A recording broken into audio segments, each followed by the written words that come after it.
લીંબડી સૌરાષ્ટ્ર નિંબારક ધામ મોટા મંદિર પ્રતિષ્ઠા મહોત્સવ અંતર્ગત ચાલી રહેલી રામકથામાં રાજ્યપાલ આચાર્ય દેવવ્રતજીના અધ્યક્ષસ્થાને પ્રાકૃતિક કૃષિ સંવાદ યોજાયો હતો, જેમાં ગુજરાતના 9 લાખ ખેડૂતો પ્રાકૃતિક કૃષિ સાથે જોડાયેલા છે તે વાત કરવામાં આવી હતી। આ સાથે રાજ્ય સરકારના પ્રોત્સાહક પ્રયત્નોને કારણે ગુજરાતના પ્રાકૃતિક ખેતી જન આંદોલનને નવું બળ મળ્યું છે। દેશના ખેડૂતોની આવક બમણી કરવા અને ધરતીને રસાયણોના ઝેરથી મુક્ત કરવા અને પર્યાવરણ સંરક્ષણ માટે પ્રાકૃતિક ખેતી ઉત્તમ માર્ગ છે। ગુજરાતમાં પ્રાકૃતિક ખેતીનું અભિયાન પૂરજોશમાં આગળ વધી રહ્યું છે, તેથી ધરતીપુત્રોને દેશી ગાય આધારિત પ્રાકૃતિક ખેતી અપનાવવા રાજ્યપાલજીનો અનુરોધ કરવામાં આવ્યો હતો।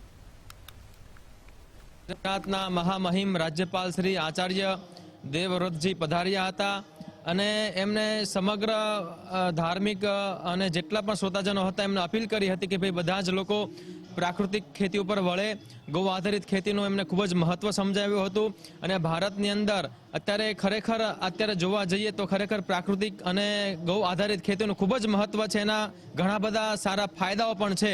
એટલે આપણા રાજ્યપાલશ્રીએ ખૂબ જ બધાને સરસ રીતે સમજાવ્યું અને લોકોમાં ઉતર્યું અને અમને પણ એક એવું ગૌરવ થાય છે કથાના માધ્યમ દ્વારા કે રાજ્યપાલજીના પ્રયાસ અને પ્રધાનમંત્રી નરેન્દ્રભાઈ મોદીના અથાગ પ્રયાસથી અત્યારે ભારત વિશ્વગુરુ તરફ વળી રહ્યો છે, ત્યારે સાથે સાથે આપણે મૂળ સનાતન જે હિન્દુ સંસ્કૃતિમાં જે કઈ બધી પરંપરા હતી આપણે ગૌ આધારિત ખેતી પ્રાકૃતિક ખેતી એના પર ફોકસ બહુ પાડે છે અને લોકો આ તરફ વળે છે, એ બહુ ગૌરવની વાત કહેવાય।